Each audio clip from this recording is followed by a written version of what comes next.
नमस्कार। प्रवाह साक्षी news centre पर आप सभी का स्वागत है। ऑपरेशन सिंदूर के बाद प्रधानमंत्री मोदी ने सभी राज्यों के मुख्यमंत्रियों और केंद्र शासित प्रदेशों के उपराज्यपालों के साथ पहली बड़ी बैठक बुलाई। हालांकि यह नीति आयोग की शासी परिषद की बैठक थी, लेकिन चूंकि यह भारत और पाकिस्तान के बीच चल रहे तनावपूर्ण माहौल के बीच हुई है, इसलिए इसका खासा महत्व है। लेकिन हैरत की बात यह है कि 3 दक्षिणी राज्यों के मुख्यमंत्रियों के अलावा पश्चिम बंगाल के मुख्यमंत्री भी बैठक में शामिल नहीं हुई। आपने अक्सर देखा होगा कि विपक्ष शासित राज्यों की यही शिकायत रहती है कि केंद्र हमारे साथ भेदभाव कर रहा है या फिर हमें हमारा हक नहीं दिया जा रहा है। लेकिन जब अपने राज्य के हक और उसके हित से जुड़ी बातें केंद्र के समक्ष रखने का मौका आता है, तो शिकायत करते रहने वाले मुख्यमंत्री अक्सर उस बैठक में ही नहीं जाते। हम आपको बता दें कि इस बैठक को संबोधित करते हुए प्रधानमंत्री ने कई बड़ी बातें कही हैं और राज्यों को कुछ महत्वपूर्ण सुझाव भी दिए हैं। प्रधानमंत्री मोदी ने कहा है कि अगर केंद्र सरकार और राज्य मिलकर टीम इंडिया की तरह काम करें तो कोई भी लक्ष्य असंभव नहीं है।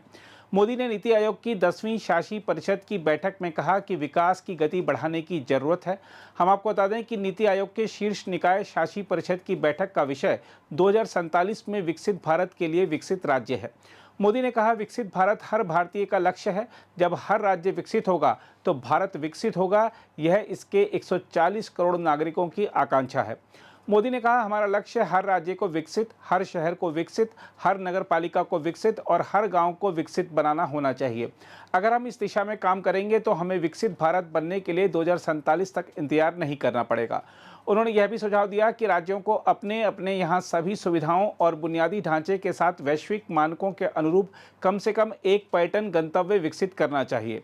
प्रधानमंत्री ने कहा, एक राज्य एक वैश्विक गंतव्य का लक्ष्य लेकर आगे बढ़ना चाहिए। इससे पर्यटन गंतव्य के रूप में आसपास के शहरों के विकास का रास्ता भी साफ होगा। उन्होंने कहा, भारत में तेजी से शहरीकरण हो रहा है। ऐसे में हमें भविष्य के लिए तैयार शहरों की दिशा में काम करना चाहिए। वृद्धि, नवोन्मेष और पर्यावरण अनुकूल पहल भारत के शहरों के विकास का इंजन होना चाहिए। मोदी ने कार्यबल में महिलाओं को शामिल करने की दिशा में काम करने की आवश्यकता पर भी जोर दिया। उन्होंने कहा, हमें ऐसे कानून और नीतियां बनानी चाहिए जिससे उन्हें कार्यबल में सम्मानपूर्वक एकीकृत किया जा सके। हम आपको बता दें कि परिषद में सभी मुख्यमंत्री, केंद्र शासित प्रदेशों के उपराज्यपाल और कई केंद्रीय मंत्री शामिल हैं। प्रधानमंत्री मोदी नीति आयोग के अध्यक्ष हैं। जहां तक बैठक में नहीं उपस्थित होने वाले मुख्यमंत्रियों की बात है, तो आपको बता दें, कांग्रेस शासित कर्नाटक के मुख्यमंत्री सिद्धारमैया अपने राज्य में पूर्व निर्धारित कार्यक्रमों में व्यस्त होने के कारण नीति आयोग की बैठक में नहीं पहुंचे। उन्होंने अपना भाषण परिषद में पढ़ने के लिए भेजा। इसके अलावा केरल के मुख्यमंत्री पिनाराई विजयन भी बैठक में शामिल नहीं हुए। केरल की राजधानी तिरुवनंतपुरम में सरकारी सूत्रों ने बताया है कि मुख्यमंत्री विजयन ने राज्य के वित्त मंत्री बाल गोपाल को उनके स्थान पर नियुक्त किया है। इसी तरह पुडुचेरी के मुख्यमंत्री एन रंगासामी भी कार्यक्रम में शामिल नहीं हुए। हालांकि रंगासामी के बैठक में शामिल नहीं होने का कारण नहीं बताया गया है। इसके अलावा पश्चिम बंगाल की मुख्यमंत्री ममता बनर्जी भी इस बैठक में नहीं पहुंची। जहां तक बैठक में मुख्यमंत्रियों की ओर से रखे गए प्रस्ताव की बात है, तो आपको बता दें कि आंध्र प्रदेश के मुख्यमंत्री एन चंद्रबाबू नायडू ने 2047 तक विकसित भारत के लक्ष्य की दिशा में तेजी से आगे बढ़ने के लिए राज्य सरकारों के 3 उप समूहों के गठन का प्रस्ताव रखा है। उन्होंने कहा कि उनका राज्य इस राष्ट्रीय आकांक्षा में महत्वपूर्ण योगदान देने के लिए प्रतिबद्ध है। नायडू ने कहा कि पिछले 1 दशक में भारत ने उल्लेखनीय आर्थिक प्रगति की है। इस दौरान भारत दुनिया की 10वीं सबसे बड़ी अर्थव्यवस्था से चौथी सबसे बड़ी अर्थव्यवस्था बन गया और अब तीसरी सबसे बड़ी अर्थव्यवस्था बनने की राह पर है। तेलुगु देशम पार्टी के प्रमुख ने digital India, GST, startup India, PM गति शक्ति और जल जीवन मिशन सहित कई परिवर्तनकारी सुधारों का उल्लेख किया और कहा कि इन सुधारों ने भारत के विकास परिदृश्य को फिर से परिभाषित किया है। वहीं छत्तीसगढ़ के मुख्यमंत्री विष्णुदेव साय ने नीति आयोग की 10वीं शासी परिषद की बैठक में कहा कि कभी नक्सल हिंसा का पर्याय रहा बस्तर अब विकास, रोजगार सृजन और आत्मनिर्भरता के राष्ट्रीय मॉडल के रूप में उभर रहा है। आधिकारिक बयान के अनुसार मुख्यमंत्री ने छत्तीसगढ़ को 2047 तक 75 लाख करोड़ रुपए की अर्थव्यवस्था बनाने की दूरदर्शी योजना पेश की। बयान में कहा गया है कि इस महत्वाकांक्षी लक्ष्य को 3T मॉडल यानी टेक्नोलॉजी, पारदर्शिता और परिवर्तन के जरिए हासिल किया जाएगा।